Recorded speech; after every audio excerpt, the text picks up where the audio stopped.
umaga po sa inyong lahat. Ako po muli si Pastor Bong, bumabati ng isang mapagpalang Wednesday morning sa ating lahat.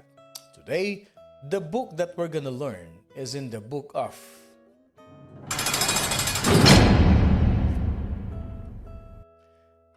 Amos. Yes, the book of Amos. Amos was a prophet.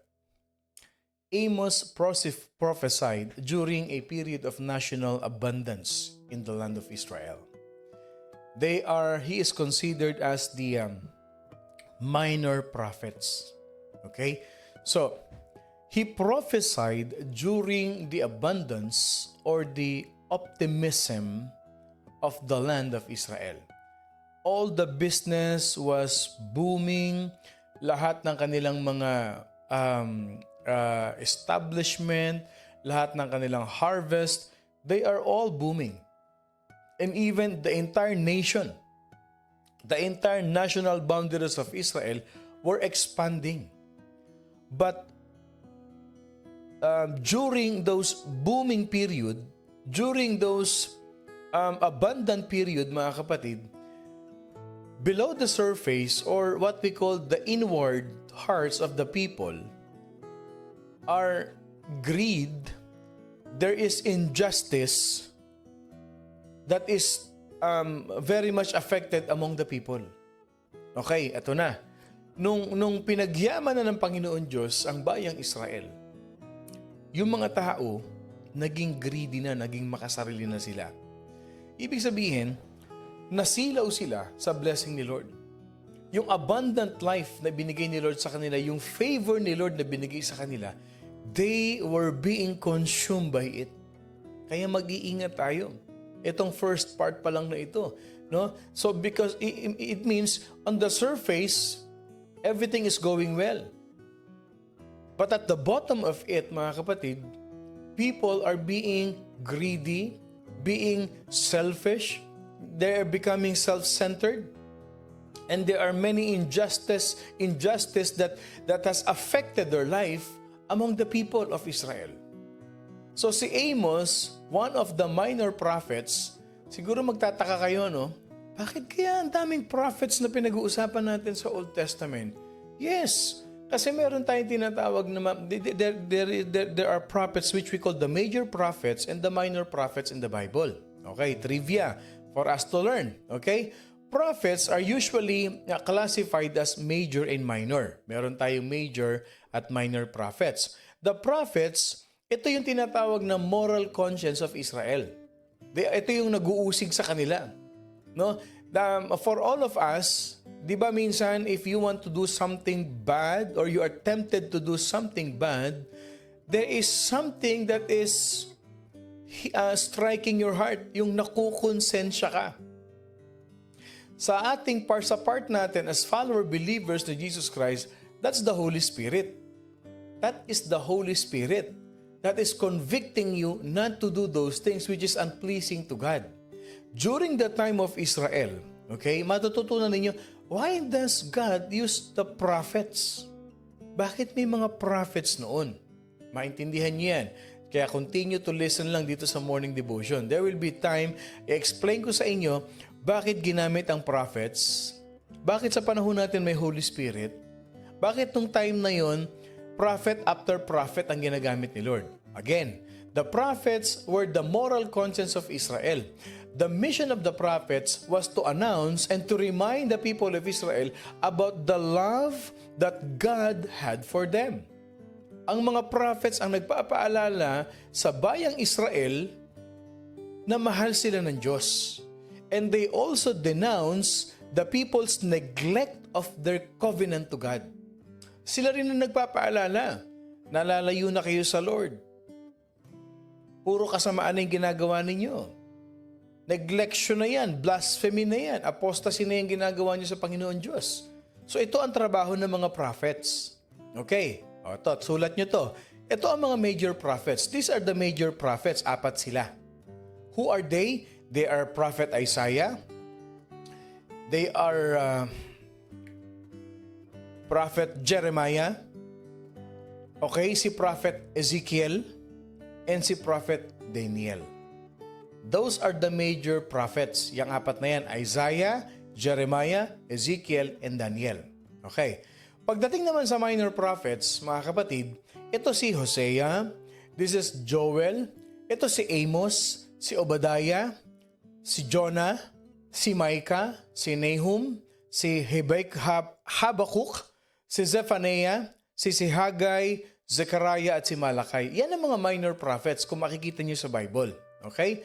Bakit minor prophets? Because they were called into a small mission. Smaller works ang ginawa nila, kaya minor prophets sila. Okay? So magtataka kayo, Pastor, bakit pinag-aralan natin si Joel? Tapos pinag-aralan natin si Hosea. And then ito naman si Amos. Bakit parang pabalik-balik? Bakit parang toss back and forth? Okay, tandaan ninyo, yung Bible, hindi sunod-sunod yung sequence niyan. Okay? Hindi sunod-sunod, hindi yan chronological order ang Bible. So, para maintindihan ninyo, these are the chronological order of the prophets. Kasi, bakit nag-prophesy si Amos during the abundance of Israel? Samantalang pinag-aralan natin itong huli, itong si Nehemiah, itong si Hosea, si Joel, na nag-punish na, pinarusahan na ng Diyos. Nagpadala na ng mga locust nung panahon ni Prophet Joel, hindi ba? Bakit ito naman, nung pinag-aaralan natin ngayon, si Amos, ito naman ay abundance ng Israel. Okay, tandaan ninyo, hindi chronological order yan. Ito ang chronological order ng mga prophets. Okay? Kung may pen kayo o meron kayong mga notebook dyan, isulat nyo na. Okay? Umpisahan natin in chronological order ang mga prophets. Una, si Obadiah. Okay? Sunod si Joel. Sunod si Jonah. Okay? Sunod niyan si Amos. And then right after Amos, there is Hosea. Sunod si Micah. Sunod naman si Nahum. And then si Zephaniah. After that, si Habakkuk. Then si Haggai. Then si Zechariah. Then si Malachi. Yan yung pagkakasunod-sunod niyan. Kasi yung first three, Obadiah, Joel, Jonah, they were prophet during 845 to 760 BC. Yan yung tinatawag na pre-Assyrian prophets. Bago sila sakupin ng mga Assyrians. Ito yung mga pre-Assyrian prophets. Nung sila nasakop na ng Assyrian, yung tinatawag na Assyrian domination, lalabas na si Amos, si Hosea, at si Micah. Maraming prophets ito. During the Assyrian domination, nung kinuha na sila sa Mesopotamia at kinuha sila na naging captive sila. During the rise of Babylon naman, nandun sila sa Babylon, lumabas naman ng mga minor prophets na si Nahum, si Zephaniah, at si Habakkuk. Nung nakalaya ngayon sila sa Babylonian, nung nakabalik na sila sa Israel, lumabas na yung tatlo ulit. Ito yung tinatawag na post-exile. Okay? Nung nakalabas na sila sa Assyrian at sa mga Babylonians, lumabas na yung tatlong si Haggai, si Zechariah, at si Malachi. Okay? So, just to give you a clear picture of the prophets, kasi ayoko malito kayo bakit pabalik-balik yung storya. So yan ang storya niyan, okay? So hypocritical, at sabihin natin hypocritical. There are hypocritical religious rituals had replaced true worship. Nung panahon ni Abraham, ni Isaac, ni Jacob, the way they worship God is to offer a burnt offering. Natatandaan ninyo, when God asked Abraham to offer his son Isaac to God, di ba? Ganon sila mag-offer, mag-worship sa Panginoon. Pero tinitest lang si Abraham, di ba? During the time of abundance and during the time of optimism in the land of Israel, ang mga tao, gumawa sila ng iba't ibang paraan to worship God. Gumawa sila ng idolatry. Ang dami nilang ginawa na I'm sure makaka-relate kayo. There are many religious sects nowadays, sects, na gumagawa sila ng maraming ritual, gumagawa sila ng maraming mga hypocritical religious rituals that replaces the true worship to God.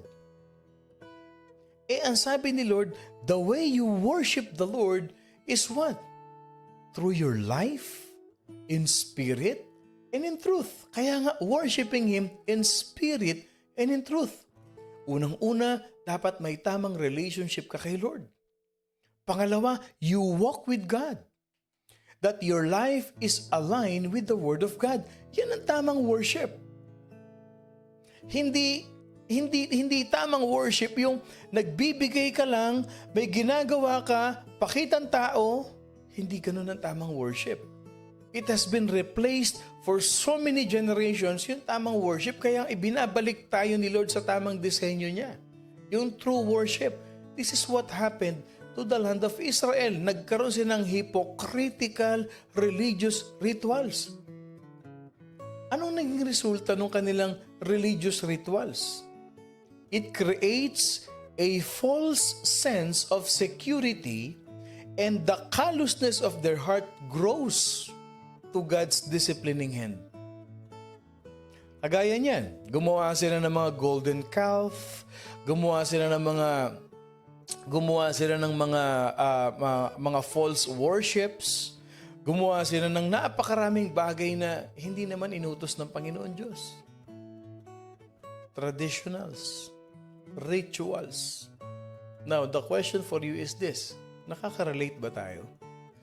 Nakikita ba natin sa generation natin ngayon yan? Kaya nga bumaba si Jesus Christ eh. Kaya bumaba si Jesus Christ. Unang-una na pagdating sa salvation natin. Ephesians 2, it is all by grace, not by works. Kasi kung by works, lugi naman yung mahihirap. Kung by works, paano naman yung hindi capable? It is all by the grace of God. Ibig sabihin, kung by works ang pagbabasihan ng ating salvation, mga kapatid, maliligtas lang yung mayayaman. Kasi they are the one who is capable to help many people, to feed many people, to send to school many people, and that is good works. I'm not discounting those good works, but when it comes to salvation, it is all by the grace of God. Even in worshiping the Lord, it is all by the heart, not by rituals, not by perfect tongues, not by perfect minds. It is all from the heart. Kasi kahit sabihin mo maglakad ka ng paluhod, mula doon sa pintuan hanggang doon sa harap, kahit pa sabihin mong lumuhod ka tuwing alas 6 ng hapon, lumuhod ka tuwing alas 3 ng hapon, at bigkasin mo ng paulit-ulit, speak continuously the words that you have memorized during your younger days until you grow old, it will not save you. That is not true worship. Ang nangyayari lang doon, idolatry became what? The center of their worshiping. At pag nangyari yon, your heart will grow callous. And you are not being aware na dinidisiplina ka na pala ni Lord. Dinidisiplina ka na pala ni Lord. Sabi ni Lord, bakit yan ang wino-worship mo? Pinapahiran mo pa ng panyo. Bakit sa Kanya ka nangungumpisal? Bakit hindi ka sa akin humingi ng tawad? Ako ang Diyos na mapagpatawad. Bakit nandiyan ka? Bakit ginagawa nyo yan? Bakit iniikot ninyo yan? Bakit binubuhat ninyo yan? I remember, meron ditong may kapatid tayo. Sabi niya, doon, binubuhat ko ang Diyos. Pero nung nakilala ko si Jesus, ako pala ang binubuhat niya. Doon pa lang Doon pa lang mga kapatid. That is a very clear illustration of who God is. Of who God is. Hindi mo kailangan buhatin si Lord. Ikaw ang binubuhat niya araw-araw. It is all by the grace of God. O sabi ni Sister Elma, ako yan dati. Ako yan dati. Magpe-pray tayo. Yung pinipray naman natin, minememorize natin. It should come from the heart. Kasi ang puso natin, ang pinakikinggan ng Panginoon Diyos. Our heart is the one communicating with God.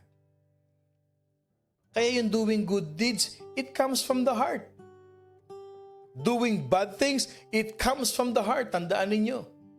Out of the abundance of the heart, the mouth speaks. Yan ang tinitignan ni Lord sa atin. Kahit sabihin mo nagsaserve ka dyan, kung mapanira ka naman tao, ang puso mo naman na hindi maganda, hindi rin katanggap-tanggap sa Panginoon. Kaya nga sabi ni Lord sa Matthew 7, di ba? Depart from me. Hindi kita nakikilala. Lord, di ba nag-serve ako sa iyo? Lord, di ba ako pa nga ang in charge sa ganong ministry? Lord, di ba ako pa nga yung gumagawa nito? Sabi ni Lord, ginagawa mo lang naman yan para magpa-impress. Mapapasama ka ron sa kaliwa. Hindi ka dun sa kanan. Yung sa kanan, come, well done, my faithful servant. Mapapasama ka dito sa kaliwa. Lord, di ba nag-serve pa nga ako? Dami ko nga ginawa sa iyo, Lord eh. Oo nga, nakita ko yun. Nakita ko rin yung puso mo eh. Nakita ko rin kung paano ka nanira.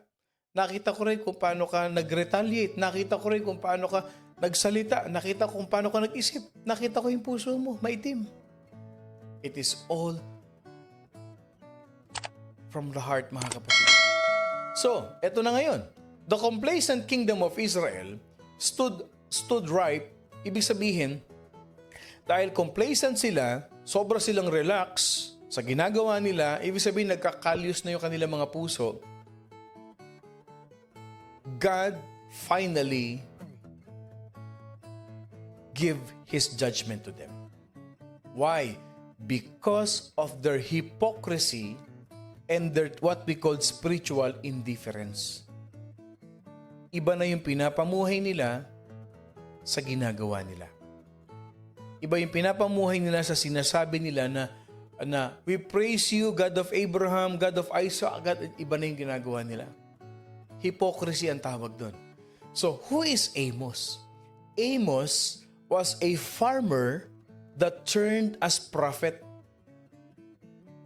Ang ginawa ni Amos, he fearlessly exposed the sins of the people, which God reveals him the nearness of God's judgment. Kinausap siya ni Lord, malapit na akong magalit. Kausapin mo yung mga tao na yan. So ito, an ordinary person turned into a prophet. And even the Bible declares na hindi malinaw yung genealogy ni Amos. Saan galing siya, sinong tatay niya, saan nagmula, saan tribe siya nanggaling, hindi ni-reveal yan sa Bible. Walang nakalagay. So Amos was a farmer that turned into a prophet. Okay? So kinausap siya ni Lord. Sabihin mo sa kanila, the nearness of my judgment is coming. And you have to mobilize the nation to repentance. Paalalahanan mo sila na mag-repent na sila. So Amos, saan galing si Amos? He came from the southern part of the kingdom of Judah. But he did his prophetic work in the northern kingdom of Israel. Ibig sabihin, si Amos originally galing to sa baba. Okay? Yung baba, yung southern kingdom. Pero, ang ginawa niya sa ministry niya, dun sa northern kingdom, sa taas. Okay? So, he is slightly earlier than the prophet Hosea. So, he was from Tekoa. Yung lugar na pinanggaling niya sa southern kingdom is what we call Tekoa. It is a small town about 10 or 11 miles from south of Jerusalem. Okay? So, si Amos, he did not consider himself as a prophet or a son of a prophet. Kasi yun ang binanggit ng Bible eh. He was a son of a prophet. If you will read Amos chapter 7 verse 14, he is son of a prophet. Okay? But his only qualification was the calling of God. Wala nang ibang pinakita dyan.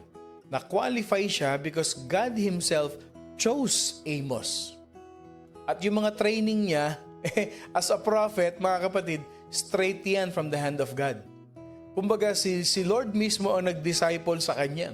Si Lord mismo ang nag-training sa kanya. Gaano katagal? We don't know.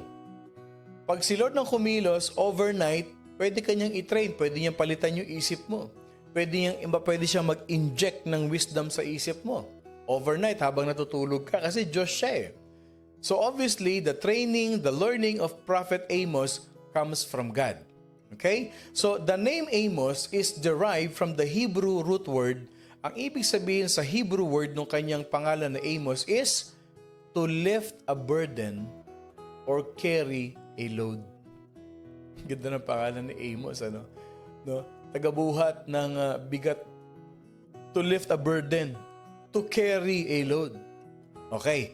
So, even if his name is burden or burden bearer, yung Amos na yan, Amos lived up to the meaning of his name, okay, by declaring divine judgment to rebellious Israelites. Okay? Kahit na sabihin mo yung kanyang pangalan ay, is burden bearer, tagapagdala ng bigat. Okay? Yung kanyang ministry, his life became a meaningful because what? He declares the divine judgment of God to rebellious people of Israel. Ibig sabihin ganito, yung pangalan ko, burden bearer ako. Pero itong burden na ito, para to sa inyo. Kaya ako pinadala ng Lord para malaman ninyo na yung pangalan ko na burden bearer, itong burden na ito ay ibinabato ko sa inyo, ibinibigay ko sa inyo to. Kaya dapat mag-repent kayo. Okay, so the Greek and Latin titles are both translated in English as Amos. Wala na ibang translation. Latin and in Greek, same. Can translate sa English as Amos. Ano ang theme? Ano mapag-aaralan natin sa Book of Amos? Okay. Ito lang, simple lang. God will discipline people who become spiritually indifferent or people who will commit idolatry. That's true. Even in our generation, even in our time, mga kapatid, pag ang isang tao nag-commit ng idolatry, idolatry means you are worshiping other gods other than Jesus Christ. You are worshiping God other than Jesus Christ. You are putting you are putting other God first in your life, and you are not putting Jesus the first priority of your life. Maraming form of idolatries. Monetary, person, career, your job. Yung inuuna mo yon kesa kay Lord, ang tawag doon idolatry. Yes. When Jesus Christ came, He broadened yung word na idolatry na yan. Putting other before God is a form of idolatry. Can I hear an amen to that? Parang tahimik kayong lahat ha. Parang natahimik tayo dyan. Can I see an amen to that? Tandaan mo, pag may inuna kang ibang bagay, bukod kay Lord, idolatry yan. Okay? Sinong author nito? Si Amos, obviously. When Amos prophesied at that time when King Uzziah sit on the throne of Judah. Nung umupo na si King Uzziah, dyan na nagsimula ang kanyang ministry. Okay, ano ang structure ngayon ng Book of Amos? Maliliit na books lang ito kung babasahin niyo sunod-sunod yan. What is the structure of Book of Amos? Okay, in the first 2 chapters of the Book of Amos, the prophet Amos pronounces judgment against the neighboring nations of Judah, against the neighboring nations of the kingdom of Israel. So okay, when Amos was speaking of judgment against the kingdom of Israel because of its oppression, because of this social injustice, because of hypocrisy, yan ang mga pinronounce ni Amos in the first 2 chapters. Okay? So, 5 of Amos' visions, if you will see chapter 7 to chapter 9, yung 5 vision ni Amos, he told the people that they still had time to turn back to God. Yung vision ni Amos, sabi niya, may panahon pa kayo para bumalik kayo sa Diyos. Pero, yung kanyang final 2 visions, the judgment are unavoidable. Okay? So only in chapter 9, he expresses hope beyond God's judgment. Yun mga kapatid. Yung hope sa judgment ni Lord sa chapter 9. Again, uulitin ko sa inyo, whenever you read, anong manonotice nyo? The sins of the people, the punishment of God, and at the end, the grace of God. Hindi nawawala doon sa pinakahuli yung grace ni Lord. The sins, the punishment, and the grace of God. So as you read the book of Amos, we can see some life principle in this book. Ano yon? Number 1, anything you hold too tightly, you will lose. Malalim yan. You see, you read the book of Amos, chapter 6, verse 6 to 7. Anything you hold too tightly, you will lose.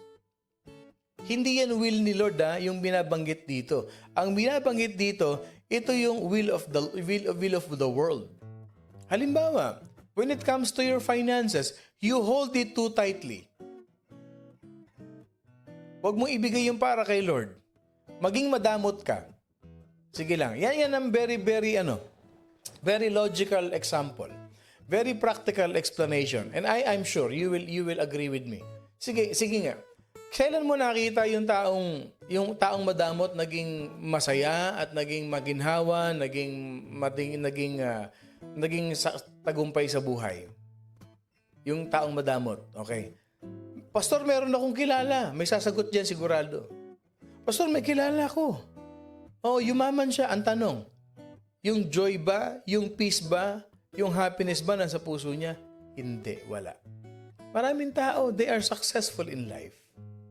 They have abundant life, but they are not happy. Pero subukan mo yung taong generous. Subukan mo yung taong mapagbigay. Subukan mo yung taong tapat sa Diyos. Ano nakikita mo sa kanila? They are blessed beyond blessed. Binibless yung kanilang relationship, binibless yung kanilang family, binibless sa kanila ng good health, binibless sila ng napakaraming aspeto sa buhay nila. Pero yung taong madamot mag-forgive, madamot magbigay ng kasiyahan sa kapwa, miserable buhay niyan. Kaya yung Book of Amos, it will show us, anything that you hold too tightly, you will lose. Huwag masyadong self-centered. Because we are born again, what? We are born again. O sino pwede sumagot niyan? Tinuro ko yung one Sunday.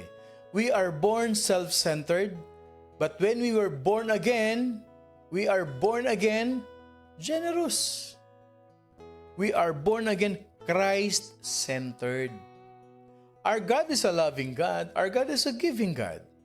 Kaya anything you hold too tightly, you will lose. You will lose. What else? What is the second principle life na matututunan natin sa Book of Amos? No Christian has ever been called to go alone in his walk of faith. Never ever forget that. Forget that. Hindi ka tinawag ni Lord para lumakad mag-isa. Tinawag ka ni Lord para kasama mo siya in your walk of faith with Him. Tandaan mo, when you accepted the Lord Jesus Christ, araw-araw, every second, every minute, kasama mo si Jesus Christ sa buhay mo. Ano man ang pagdaanan mo, wala yan. Kasama ko si Jesus. Okay, wrapping up. Okay. True faith is very practical. Why? Because genuine and true faith results in good deeds. True and genuine faith results in kindness. True and genuine faith results charity. True and genuine faith, it results justice. None of that thing was happening in the northern kingdom of Israel. Opposite ang nangyayari sa kanila. Kaya dapat, kung meron tayong genuine faith, mga kapatid, isipin nyo ito palagi. I should bear the fruit of the Holy Spirit. Yan ang dapat na buhay natin.